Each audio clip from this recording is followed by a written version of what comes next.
hurriedly cook it up before my mother arrived from work. It was always raucous in that place. The pathos, the pathos never sounded like English to me, but I managed to glean that most people always inquired about the sad state of affairs or sorry state of affairs. People were resigned. I remember over and over here, it's not much, but it's steady. My grandmother always had one for them. She would say, never grow old in America, meaning that she still had some property in the West Indies. As poor as she might look, she was a diaspora true to her word. But I was too young to understand my Yoruba grandmother. I didn't know what she was. I didn't know who I was. All I knew was that I loved her. So, You wrote that? yeah. So, it's an odyssey kind. Come on, man.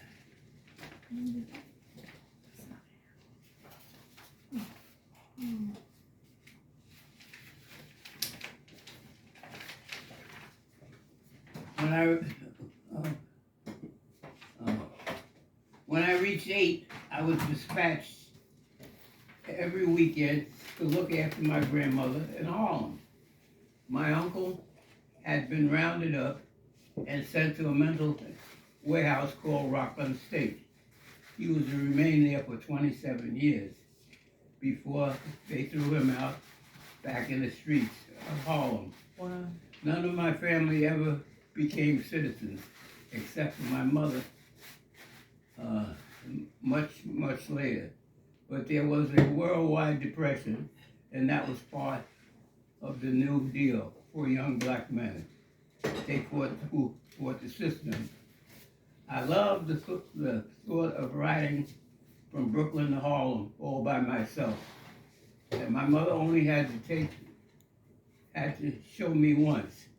I came home from school on Friday, picked up whatever I had to take, hid the money given to me from my grandmother, and raced for a subway station at Kingston Avenue Troop, swiftly passing our Brooklyn Apollo Theater.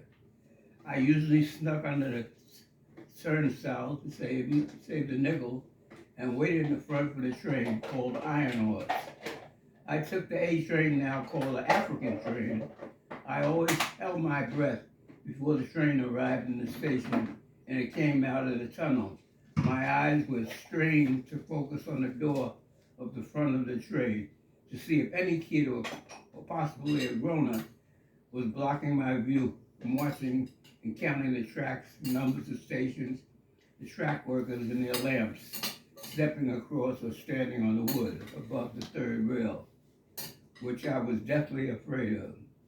My mother had frightened me by telling me that she had seen a man burned up as black as coal by merely touching the third rail. Uh, and I believed her.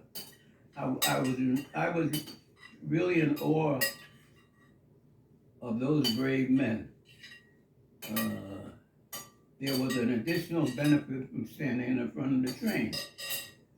The motorman's cab was next to the door, and sometimes he would leave the door ajar, fastened with a special hook, and you could watch them drive the train. And until you learned to drive it as well as they did. It was always a good story to tell when I got back to school on Monday and talked about my weekend escapade. Now, if another kid was standing there at the door, I would either try to squeeze in, or if it was a grown-up, I would ask politely if I could share some of the space. That usually worked in a lot of cases.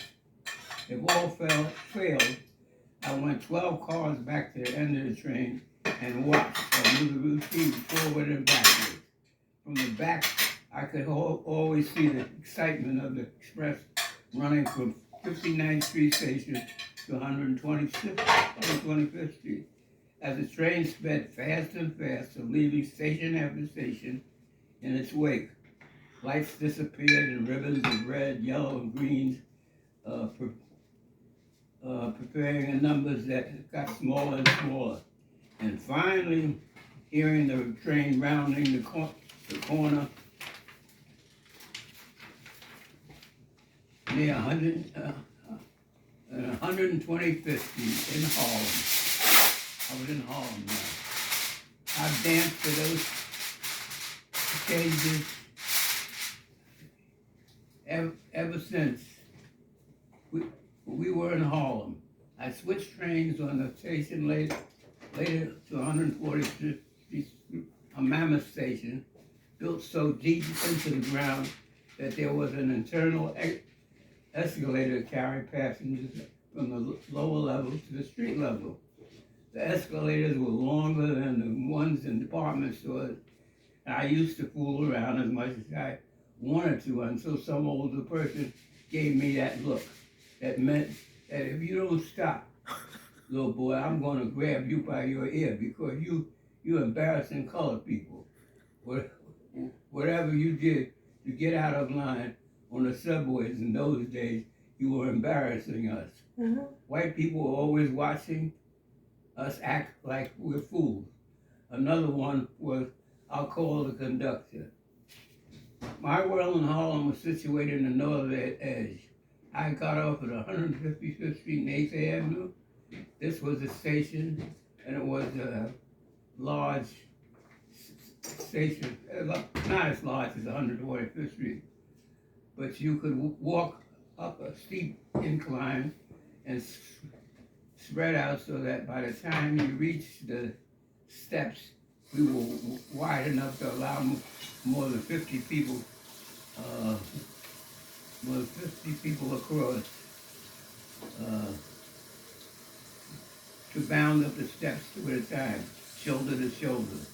155th Street Station was a station for the Polo Grounds, the home of the New York Giants baseball team and football grounds. There was only one change booth and one entrance was made for a station. There may have been 8 or 10 turnstiles, but the fare was only a nickel, and the lines for the change never spilled into the street the way they did when people stood to get up there. Before I hit the top step, I was always ready.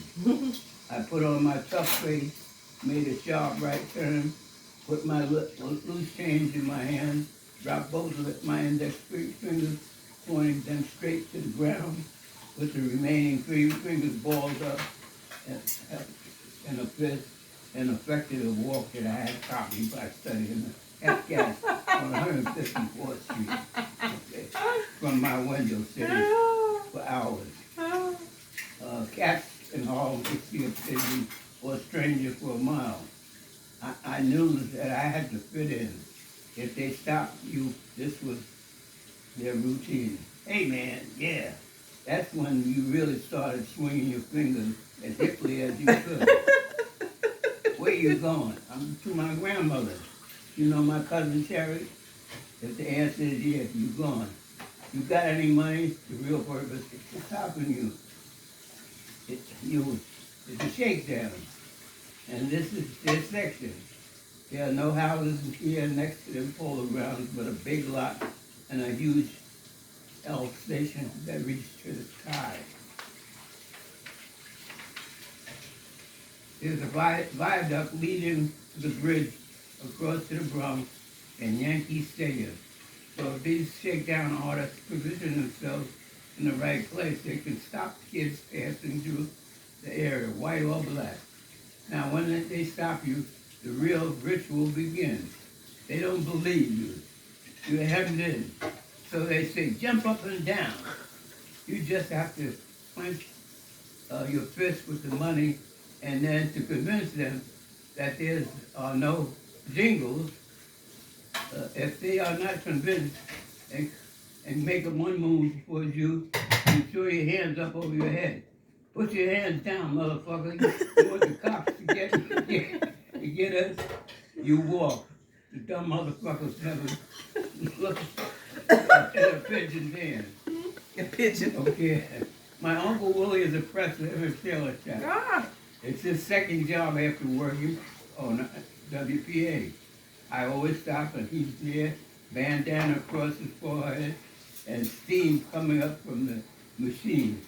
And he's stomping down, he's fast, he's good, and he's handsome. Uh, the owner loves him. All the chicks bring their skirts to him to do. He's an ace with police. That's more than the owner for him, but more money for the owner. But he hates police. What my uncle's into is the uniforms for the New York Yankees. I got to touch them all. My uncle tells me who's cheap and who's a good tipper. He's married to Althea. She has 5 beautiful black sisters. Sounds like my son, huh? I know it has been something to do with the pleated skirts. My grandmother is disappointed. The family is Southern and Willie doesn't help her anymore. He's living with them and expecting my cousin Billy. But he may have found time to make a little kite for me from orange carton and explain to me how he made it.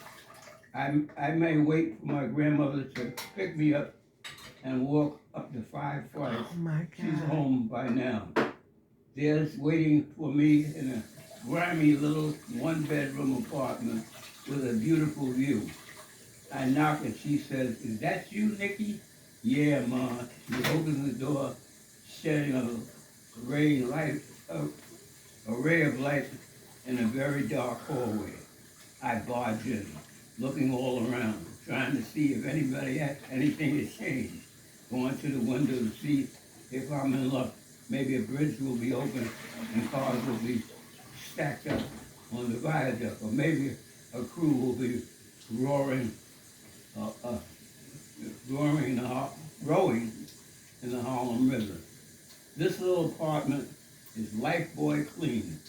There's a beautiful patina on an ancient secretary next to the cane bottom chair that seemed just as old.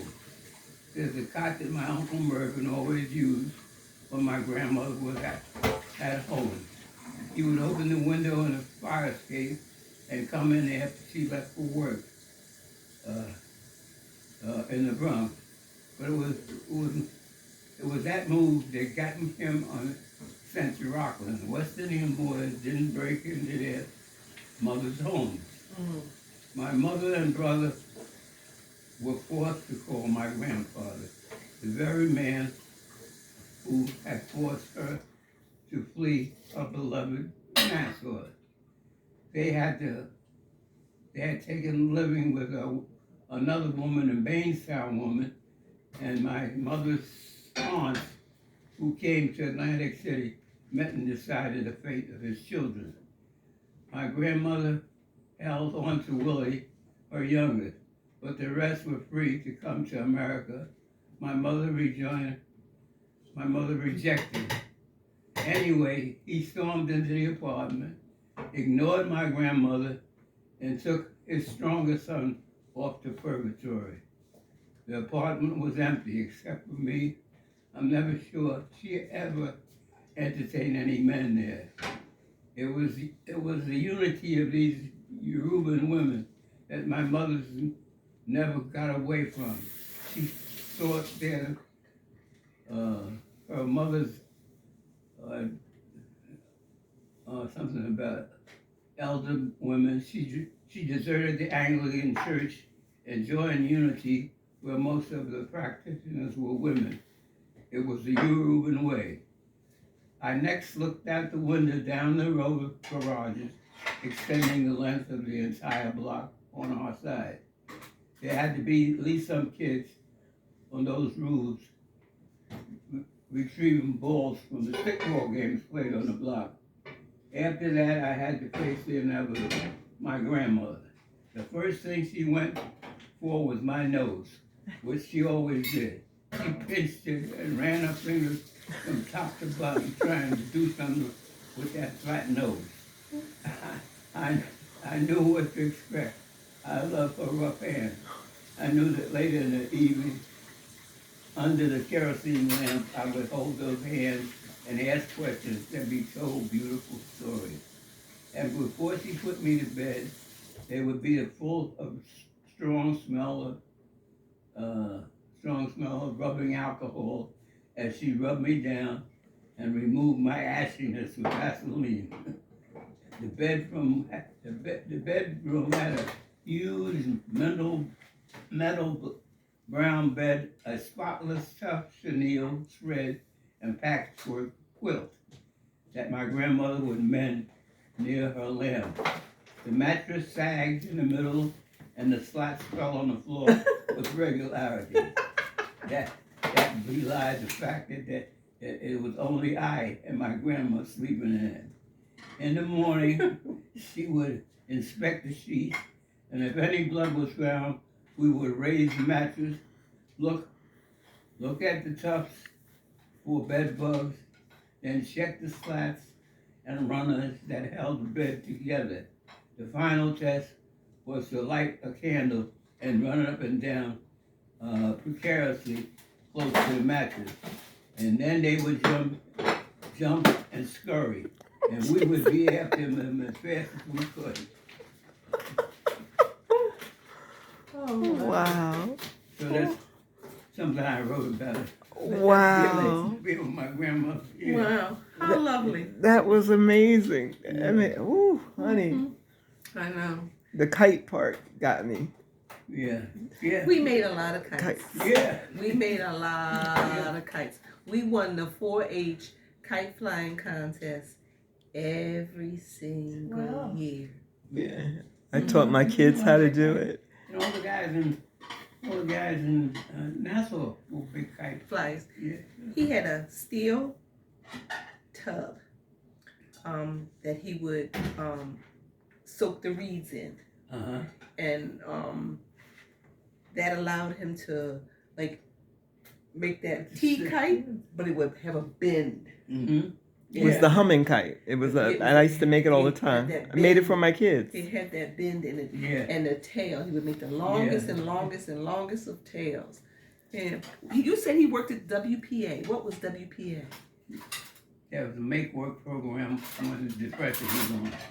Okay. They just made people, if you wanted to work, you went out there.